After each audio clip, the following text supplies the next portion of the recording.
I stood by Eleanor's grave in the quiet cemetery outside suburban Chicago, the weight of her loss pressing down on my 73-year-old shoulders like the gear I once carried as a firefighter. It had only been 2 weeks since she passed, and I was still numb, sorting through the fog of grief. That's when David, my son-in-law, cornered me in the kitchen of our $700,000 home, the one we'd built our lives in over 40 years. He paced, his voice sharp and impatient. "Frank, you can't stay here. You're retired, living off that pension. Sell the house, move to some assisted living spot. It's for the best, for Clara and the family." David was a developer, always chasing the next big project, but his eyes betrayed his desperation. He saw me as a burden, an old man in the way. I looked at him, steady as I could manage. The pain in my chest wasn't just from losing Eleanor, it was from seeing how quickly he'd turned. But I nodded. "Fine, David. I'll go." I didn't fight it then. Instead, I grabbed Eleanor's old suitcase from the attic, dusty, locked, filled with her quiet secrets. As I packed a few things and left for a small apartment downtown, I knew that suitcase held the key to everything that I settled into my new apartment downtown, a modest one-bedroom with views of the Chicago River that did little to ease the ache of leaving our home. At 73, after decades as a firefighter battling blazes and saving lives, retirement had been my chance to breathe easy. But David saw only the pension checks, the slow steps, the white hair, a relic from another era. He had no idea what I'd built in the shadows after hanging up my helmet. It started small, right after I retired 5 years ago. Eleanor and I had scrimped and saved, but I couldn't sit idle. I dipped into our savings and bought into a small construction project in the suburbs, a row of townhomes that turned a tidy profit when the market boomed. That success fueled the next one, a commercial strip mall on the outskirts of the city. Word spread quietly among old contacts from the fire department, guys who'd gone into building trades. Before long, I held stakes in 3 major developments: warehouses near O'Hare, luxury condos in Lincoln Park, and a mixed-use complex in Evanston. My portfolio was worth millions now, managed through discreet LLCs to keep it low-key. David, with his flashy deals and endless loans, never suspected. To him, I was just the father-in-law on a fixed income, a man who'd outlived his usefulness. Eleanor's suitcase sat unopened on my kitchen table for days. It was leather, scuffed from years of travel before we settled down. She'd locked it tight, the key hidden in her jewelry box, and I'd always respected her privacy. But now, with David's ultimatum echoing in my mind, I turned the key with steady hands. Inside, amid faded letters from our early days, postcards from vacations, notes she'd written me during long shifts, were folders of crisp documents. Bank statements, wire transfers, emails printed in black ink. It wasn't sentiment, it was a dossier. Eleanor had always been the sharp one, the observer who noticed what others missed. While I pored over blueprints and negotiated deals, she watched our family. Clara, our only daughter, had married David 10 years back, drawn to his ambition and charm. He promised her the world, a life of stability after her own unsteady job in marketing. But cracks showed early. David's developments kept flopping, over-budget condos that sat empty, a hotel project derailed by permits. To keep afloat, he'd started small, borrowing from Clara's savings account, claiming it was temporary. Eleanor caught on when she helped Clara balance her books one Christmas. "He's taking more than he gives," she'd whispered to me, her eyes worried. She didn't confront him. Instead, she gathered proof. The suitcase revealed it all: transfers from Clara's joint account to David's shell companies, totaling over $250,000 in the last 3 years. Invoices faked to justify the moves, emails where he begged investors, who were just fronts for more debt. One folder held bank records showing he'd rerouted funds meant for their home renovation, money Clara thought was building their future, into his latest fiasco. A high-rise that collapsed under scrutiny from city inspectors. Eleanor had even noted dates, linking them to family events, withdrawal right before Clara's birthday trip, another during her maternity leave when they had a son, little Tommy. I sat back, the papers spread before me like a map of betrayal. David wasn't just struggling, he was stealing from his own wife, our daughter, to chase dreams that crumbled. Eleanor had held this back, fearing it would shatter Clara's world. Let her see it herself, she'd say. But now, with David pushing me out, eyeing the house equity to bail himself out, I couldn't stay silent. The evidence was ironclad: timestamps, signatures, even a confession in an email where he admitted to borrowing without asking. My phone buzzed, a text from Clara. "Dad, how's the apartment? David's worried about you." Worried. The word twisted in my gut. She was exhausted, juggling work and Tommy, still grieving her mother. David had her convinced I needed help, that selling the house was mercy. But I knew better. As a retired firefighter, I'd faced down infernos without flinching. This fire was personal, and I had the tools to put it out. I locked the suitcase again, but not before scanning the key documents into my secure cloud, backups for what was coming. My investments gave me leverage, connections in real estate that David could only dream of. He thought he was playing chess, forcing me off the board. But I was the one with the hidden pieces. Tomorrow, I'd start reaching out to my lawyer friend, Michael, and quietly pull strings on David's crumbling empire. For Eleanor, for Clara, justice wouldn't wait. That I woke early the next morning, the Chicago skyline gray through my apartment window, mirroring the storm brewing in my mind. At 73, sleep came in fits anyway, but the weight of Eleanor's evidence kept me up, plotting my next moves. I'd called Michael, my old lawyer friend from the fire department days. He'd lost his brother in a warehouse blaze I helped contain. "Frank, this is serious," he'd said over coffee that afternoon. "David's digging his own grave. We need to protect Clara first." I agreed, but I sensed trouble closing in faster than expected. David was unraveling, though he hid it well from the family. His latest project, a sleek office tower in the Loop, had been his lifeline, a $50 million deal with a major investor from New York. But 2 days after my move, that investor pulled out. Whispers reached me through my real estate contacts. The backer's due diligence uncovered irregularities in David's books, ties to those same shell companies draining Clara's funds. The tower's foundation was poured, loans piled up, and without fresh capital, bankruptcy loomed like a shadow over his entire operation. David needed cash, and he needed it now. That's when he turned his eyes fully on me. I didn't know the details at first, but Michael's sources in the courts tipped me off. David had been scheming for weeks, even before Eleanor's funeral. He visited a shady notary downtown, the kind who asks few questions for the right fee. There, he forged documents, medical reports claiming I suffered from early-onset dementia. Fabricated evaluations from a doctor who never examined me, citing memory lapses he'd invented from casual family stories. He painted me as confused, unfit to manage my affairs, especially after the grief of losing Eleanor. The goal was clear: guardianship. With that, he could petition to sell the house outright, funnel the $700,000 into his sinking projects, and sideline me completely. He played it smart, starting with Clara. She was vulnerable, our daughter, 35 now, with Tommy at 4 years old, her marketing job demanding long hours while she mourned her mother. David waited for a quiet evening, after Tommy was in bed. I imagine him sitting her down in their living room, the one they'd half-renovated with her stolen savings.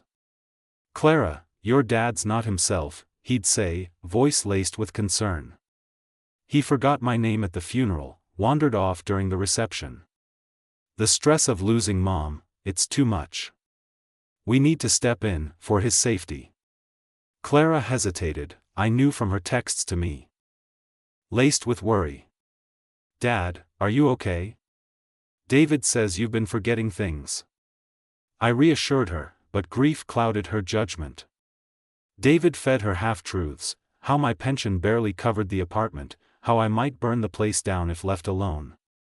He showed her the forged reports, printed on official-looking letterhead, claiming I posed a risk. It's for his own good, he insisted. Guardianship means we handle his finances, get him proper care. The house sale could fund a nice facility. Clara, exhausted and trusting, nodded through tears. She signed the petition that night, believing it protected me.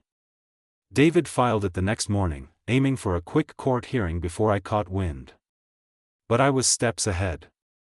Michael's investigator dug up the notary's records, confirming the forgeries.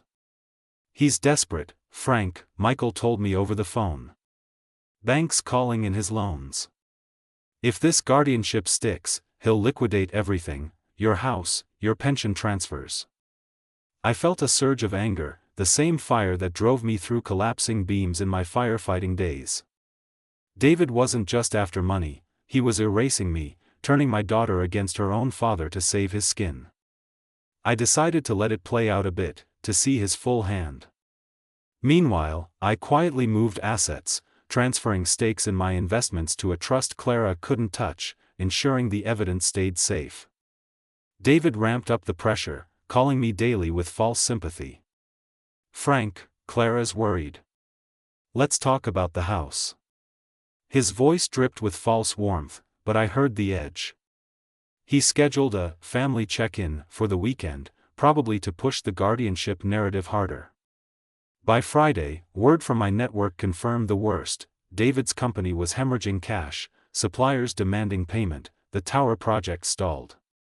He was cornered, and I was his easiest mark. But as a retired firefighter, I'd stared down worse odds. I prepped my response, inviting Michael to that check-in, which I'd turn into something more, a family dinner where truths would surface. David thought he had the upper hand, convincing Clara I was the problem. He had no clue the real blaze was about to ignite that I stood in my apartment kitchen, arranging the takeout from our favorite Italian spot, lasagna and garlic bread, Eleanor's recipe in mind, as the clock ticked toward evening. At 73, hosting felt like reclaiming ground after David's push to sideline me.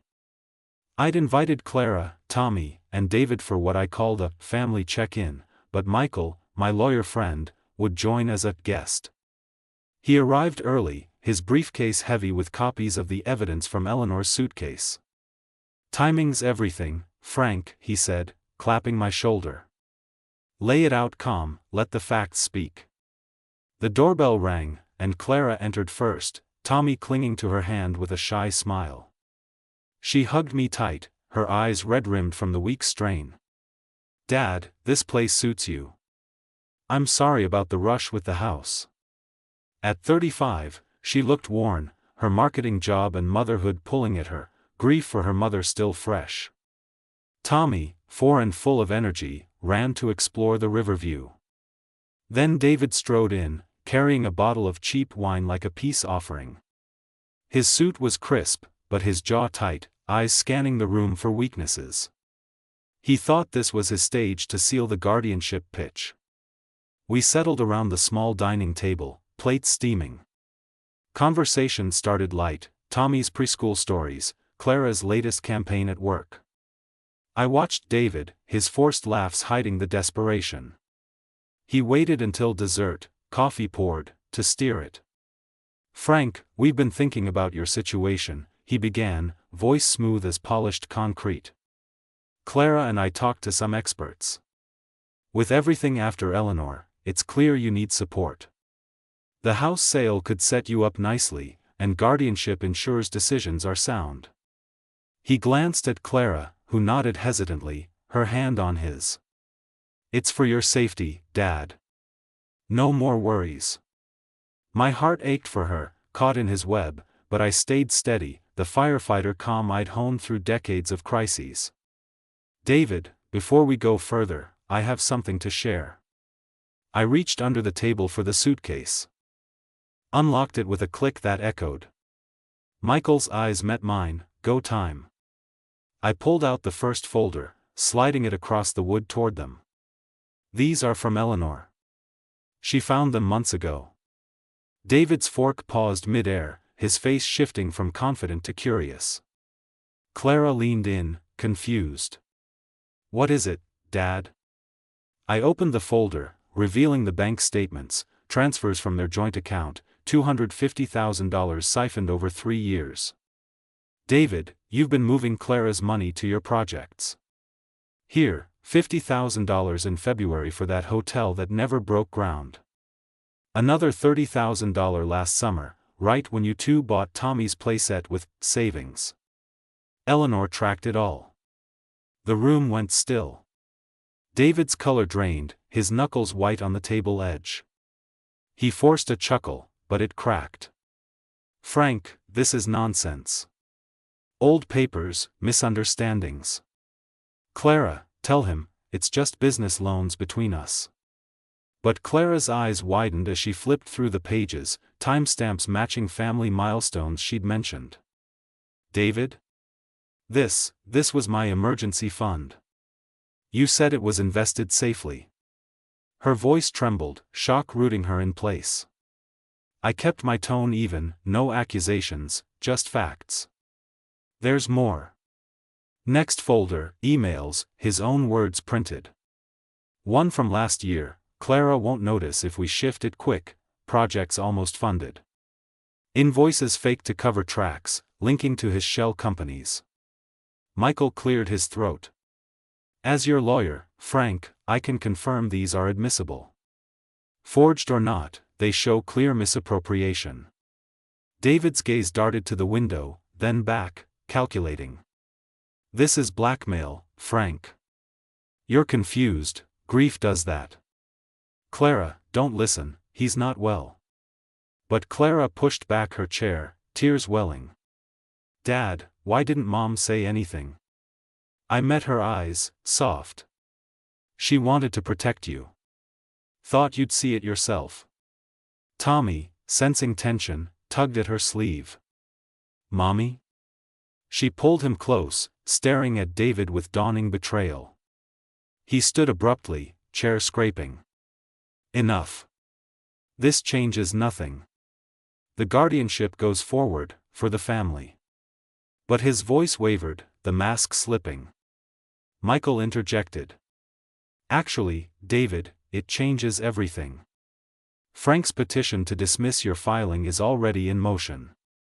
These documents? They're grounds for charges if Clara presses." David sank back, pale as ash, the fight draining out. Clara whispered, "How could you, not to me, but him?" The dinner ended in silence, plates untouched. As they left, Clara holding Tommy tight, David trailing, I felt the first real peace since Eleanor's grave. The cards were down, the game had turned. The morning after the dinner, my phone buzzed relentlessly, texts from Clara, a curt voicemail from David demanding a talk. I ignored them, focusing on the real battlefield ahead. At 73, I'd learned from firefighting that you don't charge in blind, you assess the flames first. Michael's advice rang clear: let David make his move. And he did, faster than I expected. By noon, word came through my network, an emergency investors meeting for his Loop Tower project, called at a downtown conference room. David was rallying his backers, and he'd invited me as a family consultant, probably to trap me in front of witnesses. I arrived early, dressed in my best suit, the one from Eleanor's funeral. The room overlooked the city, filled with sharp-suited types, bankers from Chase, venture guys from New York, a few local developers I'd crossed paths with in my investments. David stood at the head of the table, projector humming, his face a mask of forced assurance. Clara wasn't there. Good, she'd need space after last night. He spotted me and nodded stiffly, then launched in. "Thanks for coming, everyone. As you know, the tower's on track, but we've hit a snag with funding. Frank here, my father-in-law, has some concerns." His eyes locked on mine, challenging. Before I could respond, he flipped to the first slide, a grainy photo of me from years back, captioned, "Family Ties and Financial Ties." He paced, voice rising. "Frank's been manipulating our family assets, using his pension influence to undermine my projects. He's accused me of fraud, pure blackmail to control the house sale. Gasps rippled around the table. He projected forged emails, twisted versions claiming I'd pressured him for kickbacks. He's unstable, folks. Grief over his wife has him seeing conspiracies. I have documents proving he's the one siphoning funds, not me. The room murmured, eyes turning to me with suspicion. A banker leaned forward. Mr. Summers, is this true? David's ploy was bold: paint me as the villain to save his skin, sway the investors to inject cash out of pity or pressure. He thought the dinner fallout gave him ammunition, that Clara's shock would make me look erratic. But I'd anticipated this. Michael sat beside me, briefcase open, and I signaled him with a nod. David, I said evenly, standing to my full height, the calm of a man who'd faced down building collapses. You've got it backward. Let's clear the air. I took the projector remote from the table, David hadn't locked it, and loaded my own file, prepped overnight. The first slide, Eleanor's evidence, clean bank transfers showing his drains on Clara's accounts. This isn't manipulation, it's theft. Over $250,000 from my daughter's savings, funneled into your shells. The room fell silent as I clicked through, invoices, emails, timelines matching his project failures. David's face paled, but he blustered. Fabrications. He's blackmailing me with old papers. Then came the twist I'd held close. I switched to a new deck, my voice steady. You see me as a pensioner, David, but after retirement, I built something real. Slide after slide, my stakes in the suburbs townhomes, the O'Hare warehouses, the Lincoln Park condos. Portfolios valuing millions, verified by auditors. The investors shifted, recognizing names. My LLCs had supplied materials to some of their deals. And here's the key, your tower? I own it now. Murmurs turned to shock. I revealed the anonymous purchase. Through a shell firm, I'd bought the controlling 51% stake just last week, after the New York investor bailed. My contacts had tipped me off. Quietly, I'd outbid the competition using profits from my Evanston complex. You pulled your stunt with guardianship thinking I'd fold. But I was the one watching. Your fraud ends here. Proof scrolled, transfer records, board filings under my alias. David slumped into his chair, mouth agape. You, how? The banker from Chase spoke first. This changes everything. Mr. Summers, if you're majority owner, what's the plan? I outlined it simply: audit the books, freeze suspect accounts, redirect funds to complete the build legitimately. No more schemes. Michael added legal weight: any misappropriation will face charges, starting with the forgeries. David tried to interject, voice cracking. This is a setup. He's ruining me out of spite. But the room had turned, nods of approval, not sympathy. As the meeting wrapped, investors pledged support under my oversight. David stormed out, defeated, while handshakes came my way. Smart play, Frank, one developer said. Driving home, the city blurring past, I felt Eleanor's presence, like she'd guided my hand. David had swung first, but I'd countered with the full board. The tower, once his noose, was now my lever for justice. The day after the investors' meeting, I woke to the hum of my apartment, sunlight glinting off the river like a fresh start. At 73, I'd seen enough crises to know exposure hits hardest when it's public, and David's house of cards was about to tumble. Michael called first thing, "It's out, Frank." My contact at the Tribune got the tip, anonymous, of course. By noon, it'll be everywhere. I nodded to myself, brewing coffee strong as my resolve. The evidence from Eleanor's suitcase, cross-referenced with my investment records, was now in the hands of reporters who'd long eyed David's flashy but flaky deals. It started with a breaking story on the Chicago Tribune site: developer's empire crumbles, fraud allegations rock Loop Tower project. The article detailed the siphoned funds, $250,000 from Clara's accounts, funneled into failed ventures like the stalled hotel and over-budget condos. Quotes from sources close to the family highlighted the guardianship forgery, painting David as a man desperate enough to target his own in-laws. My role stayed shadowy. I was the retired firefighter turned silent investor who stepped in to save the project. No mention of the dinner or personal betrayal, just cold facts that stung. By afternoon, the business circles buzzed. My phone lit up with calls from old contacts, developers I'd partnered with, bankers who'd loaned to David.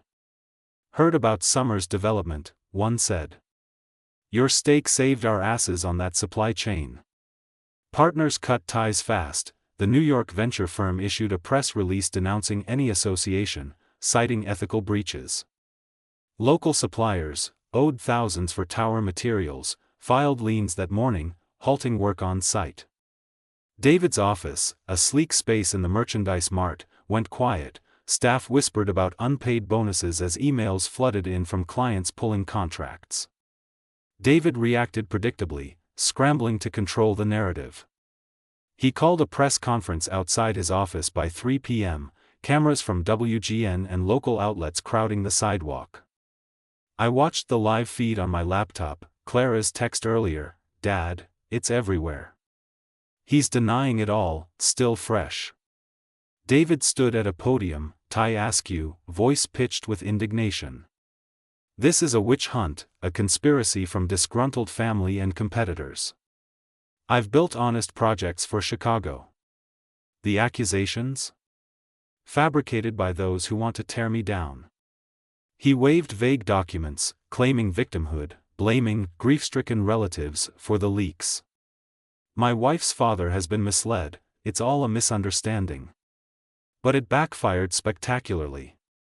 Reporters pressed, "Mr. Harlan, what about the bank records showing transfers from your wife's account?"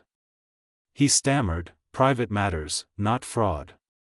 Another, "And the forged dementia reports for guardianship?" Sweat beaded on his forehead as he deflected, protecting family, nothing more. The feed cut to analysis, experts calling his defense evasive, tying it to prior scandals like the hotel permit scandal 2 years back. Social media amplified it, LinkedIn posts from investors sharing the article, Twitter threads dissecting the emails. Hashtag David Harlan fraud trended locally by evening, with memes of crumbling towers. The bank moved swift. Chase, lead lender on the tower, froze his accounts that afternoon, personal and business, pending investigation. A terse statement cited irregularities in financial reporting. David's credit lines evaporated, suppliers demanded cash up front, stalling the project dead. I got a call from the site foreman, an old fire department buddy, Frank, crews walking off. Harlan's ghosted us. His empire, once a portfolio of half-built dreams, shrank to whispers of lawsuits.